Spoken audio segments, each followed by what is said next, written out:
हमारे YouTube channel सतलोक TV 1008 को like subscribe करें। सत साहेब जय बंदी छोड़। परमात्मा की भक्ति, परमात्मा की प्राप्ति के लिए ट्राई कर रहे हैं, लेकिन शास्त्र विधि त्याग का मनमाना आचरण करके हम वहीं के वहीं खड़े हैं। हमारा हर तरह से गिरावट में आ गए, हम हमारे विचार गिरावट में आ गए, हमारी क्रियाओं में बहुत अंतर हो गया। सराउंडिंग का क्षेत्र हम देखते हैं, जहां भी देखते हैं हमारे बच्चे जो उपदेश लेकर जाते हैं, क्योंकि इन्होंने तो सब बुराई छोड़नी है, तो घर में, पड़ोस में, रिश्तेदारी में, सब जगह वही बुराइयां ग्रस्त हैं। बीड़ी, शराब, मांस, तमाकू, माया जोड़न की चर्चा, दूसरा ज्ञान नहीं। तो पुण्यात्माओं, कुछ दिनों के बाद हमारी संख्या बढ़ती जाएगी। जब हमारी संख्या बढ़ेगी तो बुराई वाले लोग शर्माने लग जाएंगे। उनको अब तो कोई शर्म नहीं रही, बाप बेटा इकट्ठे बैठ के दारू पीवे, बता शर्म रही?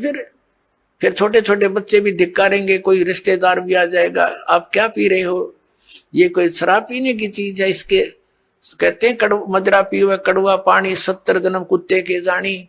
इस तरह के प्रमाण दिया करेंगे हमारे बच्चे। कहते हैं सुरापान मदमासा हारी, गमन करे भोग पर नारी, 70 जन्म कटेंगे शीशम, साक्षी साहेब है जगदीशम।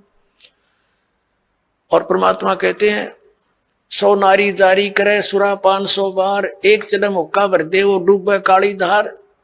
ये तमाकू के अंदर इतना दोष है कि एक पर स्त्री गमन करने वाले का 70 जन्म तक अंधा हो डोले, पर द्वारा स्त्री का खोला 70 जन्म अंधा हो डोले। सुरापान मदमासा हारी, और जो गमन करें भोगे पर नारी, 70 जन्म कटेंगे शीशम, साक्षी साहेब है जगदीशम। जो ऐसे पाप करेंगे उनके 70 जन्म तो लगातार वो बलि के बकरे बनेंगे। परमात्मा ने कहा कि 100 नारी जारी करे, एक पर स्त्री गमन करने का क्या बताया है कि 70 जन्म तक अंधा होकर धक्के खावे, और फिर 70 जन्म वो बलि का बकरा बनकर गल कटवावे। कितना घोर पाप है। और फिर कहते हैं ऐसे ऐसे 100 नारी जारी करे, 100 सुरापान 100 बार, एक बार सुरापान करने का कितना पाप है। मदरा पीवे कड़वा पानी, और 70 जन्म कुत्ते के जानी। जो मदरा एक बार भी पीते हैं 70 जन्म कुत्ते के होंगे। जैसे आप इस मारीची जी के जो महावीर जैन के जीव की कथा सुनते हो, 60 करोड़ बार गधा, 30 करोड़ बार कुत्ता, तो ये इन्हीं दोषों के प्रतिफल में बनते हैं। तो हम गलतियां कर जाते हैं किसी जन्म में, फिर वो लिखे जाते हैं, इकट्ठे होते हैं, फिर वो भोगने पड़ते हैं। तो क्या बताया है, मदरा पीवे कड़वा पानी, शराब पीता है जो 70 जन्म कुत्ते के जानी। आज तक टिट्टी पाक रहा, गुट्टी ला के होटलों में बैठ के मौज मार रहा, फिर कुत्ता बन के गंदी नाली के जल को पिया करेगा। ले अब तेरी मदरा ये बन गई, मदरा पीवे कड़वा पानी, 70 जन्म कुत्ते के जानी। और फिर क्या बताते हैं, पर द्वारा स्त्री का खोले 70 जन्म अंधा हो डोले। फिर क्या बताते हैं, 100 नारी जारी करे, जो 100 नारी पर नारी भोगेगा उसको कितना घोर पाप होगा।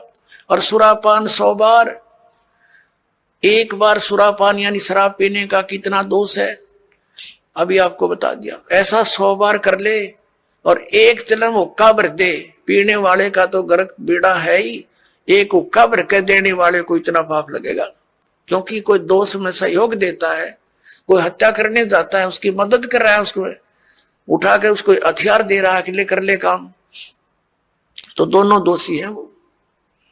तो यहां क्या बताया कि 100 नारी जारी करे सुरापान 100 बार, एक चलम हुक्का भर दे और डूबे काली धार। जैसे आपने गीता जी अध्याय नंबर 7 के श्लोक नंबर 29 में सुना है कि जो व्यक्ति सभी कर्मों से परिचित है, पूरे अध्यात्म ज्ञान से परिचित है और तत्परम से परिचित है, तत्परम यानी परम अक्षर ब्रह्म से, तो वह केवल जरा और मरण से छूटने का ही प्रयत्न करते हैं। वो यहाँ की बकवादों में आश्रित नहीं रहते, यहाँ की किसी वस्तु की डिमांड नहीं करते, दोष भक्ति के अनुकूल साधना वही करते हैं, उसमें बाधक वस्तु को ग्रहण नहीं करते।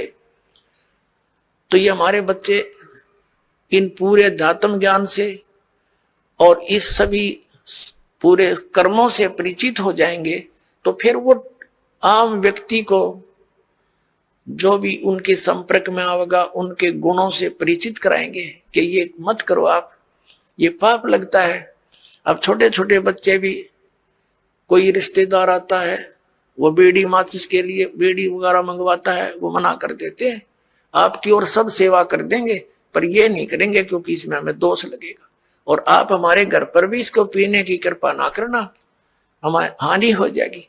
तो वो अपने आप शर्मिंदे होंगे। एक भक्त बता रहा था कि ऐसे हमारे घर पर हमारा एक बहनोई आ गया, लड़के थे घर पर, और वो लगा निकाल के बीड़ी पीने। उनसे उन्होंने कहा जी आप फूफा जी बीड़ी ना पियो हमारे घर पर। तो वो न बच्चे थे, उसने समझदार व्यक्ति था, उसने बंद कर दी और बाहर जाकर पी आया। उसने सामने आकर उसे बताई मेरे से, वो कह रहा था, कहने लगे ये बालकों को क्या हो गया, मैं बीड़ी पीने लगा था, इन्हें मना कर दिया।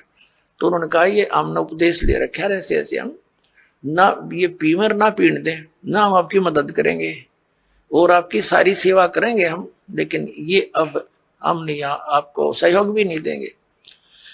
तो रिश्तेदार उसी का नाम होता है जो अनुकूल हो जाए, ना तो दुश्मन है वो आपका।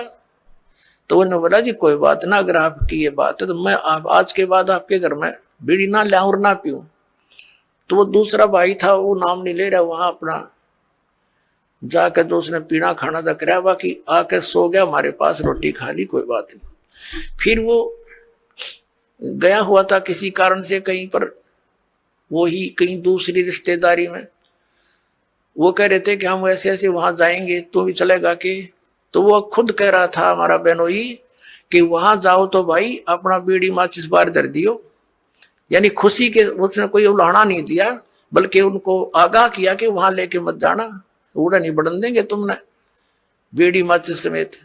तो वो रिश्तेदार भी अच्छे थे, बोला बहुत अच्छी बात है, हम ठीक है, उनके नियम को क्यों भंग करेंगे। तो धीरे धीरे उस रिश्तेदार ने भी उपदेश ले लिया, जब देखा कि बालक भी इतना ज्ञान रखते हैं, बुराई से दूर रहना चाहते हैं, और हम बुराई कर रहे हैं तो हमारे बालक भी ग्रहण करेंगे। तो उस बुद्धिमान व्यक्ति ने भी उपदेश ले लिया, अपने बच्चों को इस मार्ग पर लगा दिया। तो ऐसे ये बुराई अब कम होगी। और पहले हम क्या करते थे, जब हम छोटे छोटे थे, हमारी बहनों के बटेऊ आते थे बहनोई, तो हमारी स्पेशल सेवा लगाई जाती थी कि इनकी चलम ठंडी नहीं होनी चाहिए, ना तो बेइज्जती हो जाएगी, यानी इनका हुक्का इतना प्यारा है, ये कंध्याड़ बैठे रहियो स्पेशल। बताओ, एक तो उनको दूना नरकमठ हो क्या करते, अरे हम उनने कहेंगे हाथ जोड़ के ना जी ना पीवा ना पीने दे, तो उनको भी विवश होना पड़ेगा सोचने से बुराई को छोड़ने के लिए। तम्बाकू शराब ये कोई खाने पीने की वस्तु है, बकवास लपेट ली चौगर देकर अपने आत्माओं। इस प्रकार अब ये पूरे विश्व में एक अच्छी लहर दौड़ेगी, विकार रहित होंगे, और जो माया जोड़न की दौड़ लाग रही पुण्यात्माओं या कति खत्म होएगी ज्ञान के आधार से। एक इंसान को जो भी मिलना है उसके प्रारब्ध में लिखा हुआ है, और वो तो उसको मिलेगा ही मिलेगा।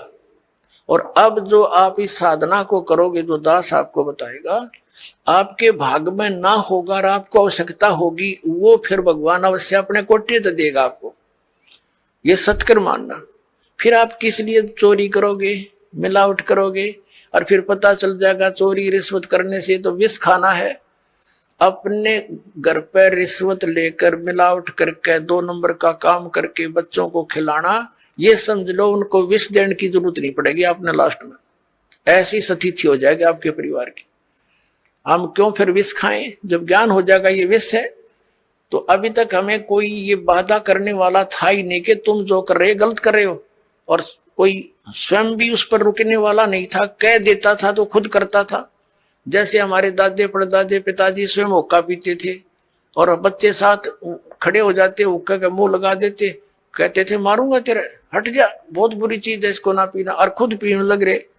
तो बच्चे कब तक मानेंगे इस बात को, युवा होते हुए शुरू कर देते हैं, फिर उनको धमका भी नहीं सकते।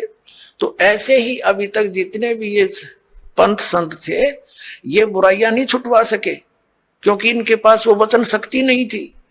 और ना उनकी उनसे उपदेशी को कोई आध्यात्मिक या कोई